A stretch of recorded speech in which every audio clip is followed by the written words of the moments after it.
Comment soulager une douleur du périnée? Alors, la principale chose importante est déjà d'arriver à en faire le diagnostic. La plupart du temps, les douleurs viennent d'une crispation, d'une fixation et d'une immobilité. Le plus souvent, là où les douleurs viennent de crispation, de fixation, d'immobilité. Est-ce ton cas? Sais-tu faire bouger ton bassin? Comme je te montre là, sur ces images. Le plus souvent, comme je montre là, ça ne marche pas, c'est le buste qui bouge. Voilà. Désolidarise ton bassin, même si tu n'y arrives pas bien, même si le mouvement est tout petit, de ton buste. Les mains sur les ailes iliaques, ça va t'aider à faire tourner ton bassin tout en gardant l'axe en quelque sorte vertical, sommet du crâne, les pieds, là je plie les genoux pour donner un petit peu plus de souplesse. Et puis à nouveau, genoux pliés, bascule des fesses en arrière et pubis en avant, tout en respirant. Fesses en arrière, pubis en avant, toujours en respirant bien. Voilà, entraîne-toi régulièrement avec ça. Après cette expérience, peut-être que tu peux à nouveau aller voir, sentir ta ou tes douleurs. Est-ce que ton périnée te semble encore hyper serré, hyper crispé? Est-ce que tu y as accès ou est-ce que c'est seulement la douleur qui prédomine? Recommence ce petit mouvement de mobilisation, de faire tourner ton bassin. Et puis je te propose quelques étirements.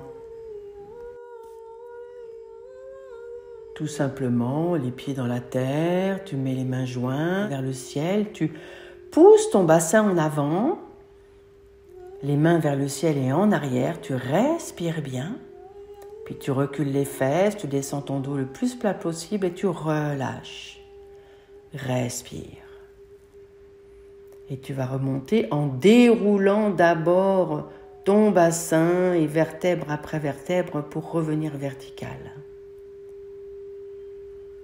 À nouveau, les pieds joints, bien ancrés dans la terre, les mains montent dans le ciel.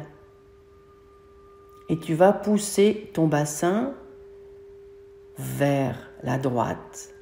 Et tout ton buste est à gauche. Respire dans le côté droit. L'image est en miroir. Et puis ensuite, tu pousses ton bassin à gauche et tu respires dans ton côté gauche. Respire profondément et reviens.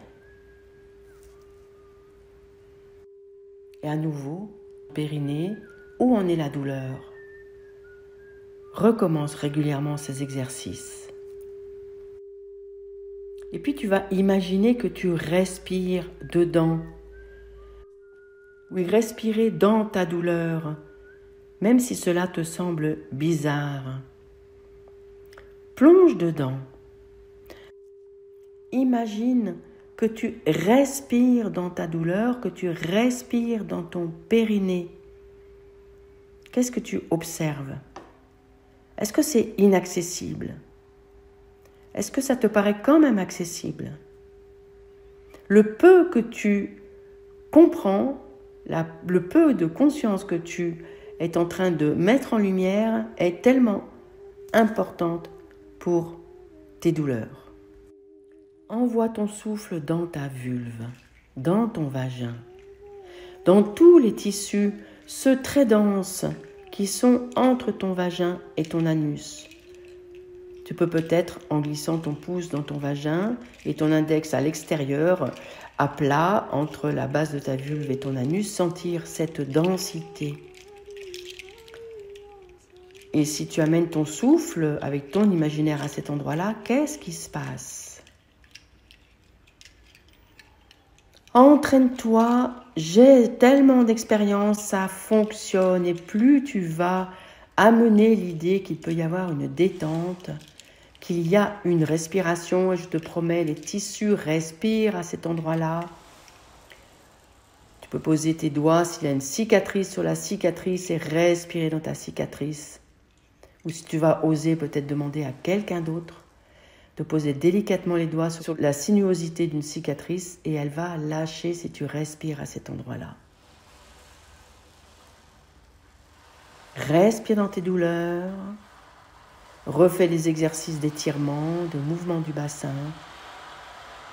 Et tu m'en parles. Tu viens me dire ce que tu expérimentes.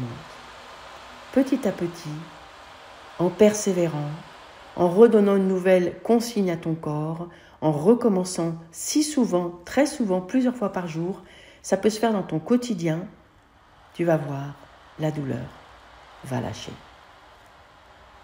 Mon programme Voyage en Périnée, en tout cas, peut t'aider encore plus à relâcher et à libérer tes douleurs. On se retrouve très bientôt.